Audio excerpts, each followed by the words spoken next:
Good morning, good afternoon, or good evening. I am Mr. LCM.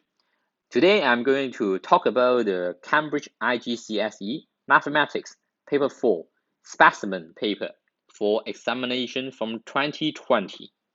So let's see what question 1 talked about. Question 1 for part A1, A2, and A3, these three questions are about the ratio and proportion. There are two people, so how about we let the first one be K dollars, and then for the next one, let it be S dollars. Okay, so they share some money in the ratio of 3 to 2, so I will just write it like this: K to S will be equal to 3 to 2, like this. But we know that K is equal to $72. So how about we put it into 72 to S will be equals to 3 to 2. And for the ratio, actually we can make it into a fraction. So I'll put it this way: 72 over S will be equal to 3 over 2, like this. And then we will have a cross multiplication. So we can do it like 72 times 2 equal to 3 times S. And then because we want to find the S, so we just divide the 3 into the left hand side. So we can get the S equals to 72 times 2 over 3. And then we can get S will be equal to 48. For A2, it will be better for us to use a pie chart to understand it. So the K spends 45% of his total. The total is $72, which is equal to 100%. And then out of this 100%, 45% of it, so something like this, 45%. All right, this shade area is equal to 45%. 45% of it will be used for the computer game. So we can just use the total. This is the $72, and then multiply by the 45%, and then we can get the computer game, the price of the computer game. This will be the 32.4. So for part A3, we need to calculate the fraction of the total has left after buying the computer game and the meal. Okay, so how about we first calculate how much he has left after this. So it should be the 72 minus the 8.4 and then minus the 32.4, or from the part A2, and then you will get something like $31.2. So and then we need to calculate the fraction. Okay, so the fraction, so for the numerator we'll have the 31.4, and for the denominator we'll have the total. Remember, the total is the 72, and then I'll use the calculator to help me. 31.2 divided by 72, 72 will be this, and then you can press this button and then it will be 13 over 30. That's it. For A4, it's about the reverse percentage question. Okay, so let's take a look on this kind of equation first. For the O value, for an O value, multiplied by the run plus the increased percentage will be equal to the new value. Or if it is a decrease, so the O value times the 1 minus the decreased percentage will be equal to the new value. So first of all, we need to understand which one is which. So first, let's buy the rule for itself is equal to 19.2. This one actually is a new value. Right? The sell price is a new value. Right?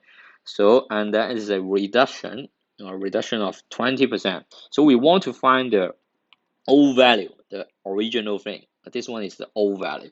So we can just use let it be X dollars. Also the X times 1 minus, because it's reduction. So 1 minus 20% will be equals to the new value. It will be the 19.20. All right, so we can just divide it, and as you know, 1 minus 20% will be equal to 80%. So we move this 80% to the right hand side, so I will have X equal to the 19.2 divided by 80%. All right, by the way, 80% is equal to 0.8. All right, So you can also use 0.8 here. So, and then you can get the x will be equal to 24. So here we come to the question 1b, as talking about the simple interest. So first of all, we record the simple interest formula. So for the interest, it will be equal to the principal times the interest rate, and then multiplied by the number of years. All right, so this is just the interest, and when we want to find the amount, this is the value of the investment at the end of the 10 years, we need to add it with the principal. So let's identify which one is which. So for the first one, this 550 is equal to the principal, is the P, and then for the 2% is the R%, the interest rate, and then for the years, the N will be 10. This is the N. So we can have the I is equal to 550 multiplied by 2% and multiply by 10.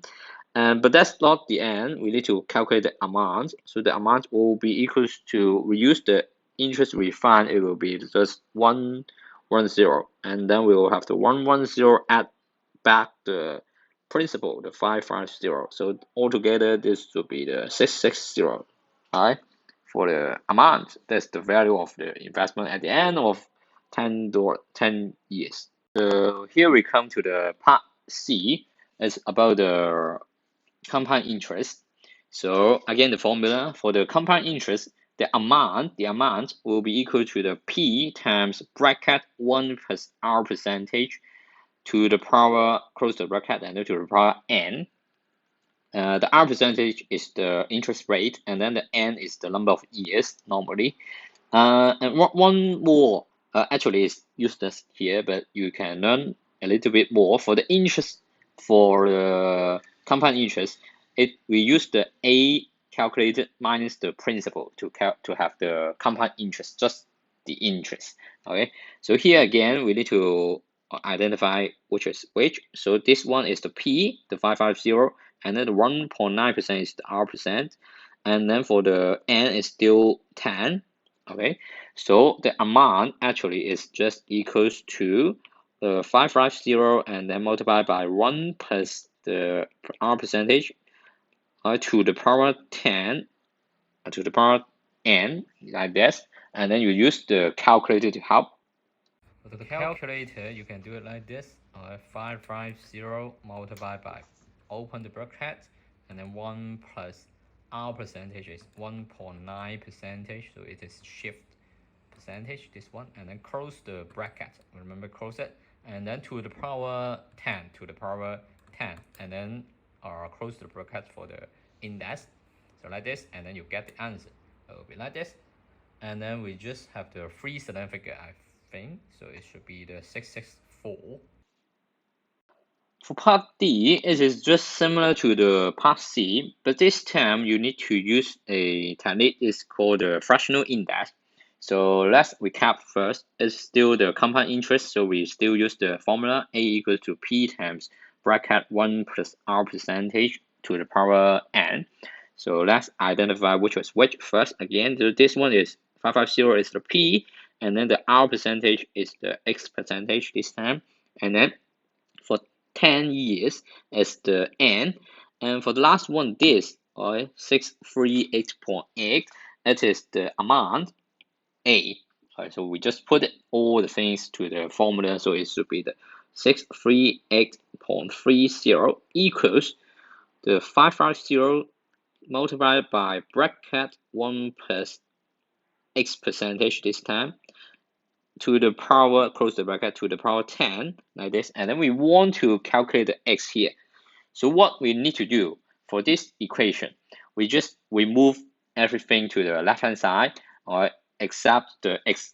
So but which one first? Remember, we will remove the one is far away from x, so we remove this green thing first. So how we remove this? It will be a division, so we will have this one first divided by the 550, and then it will be equals to the 1 bracket 1 plus x%, and then to the power 10, and then what we need to do is to remove the 10 here.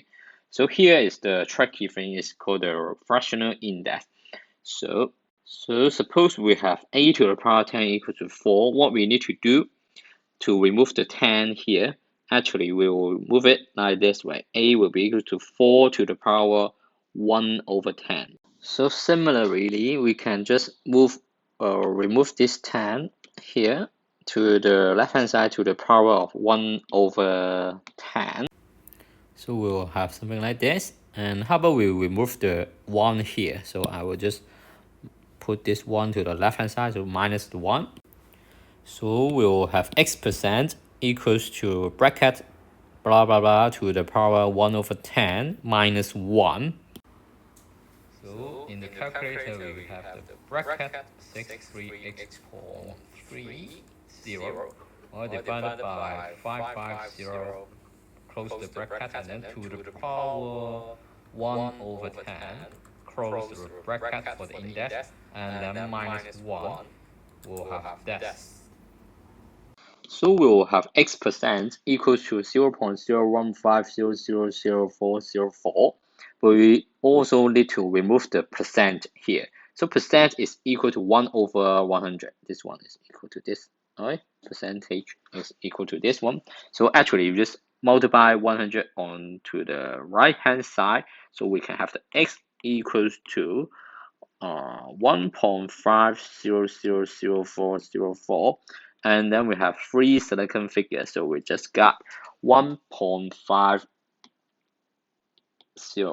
for the x value of x. The end.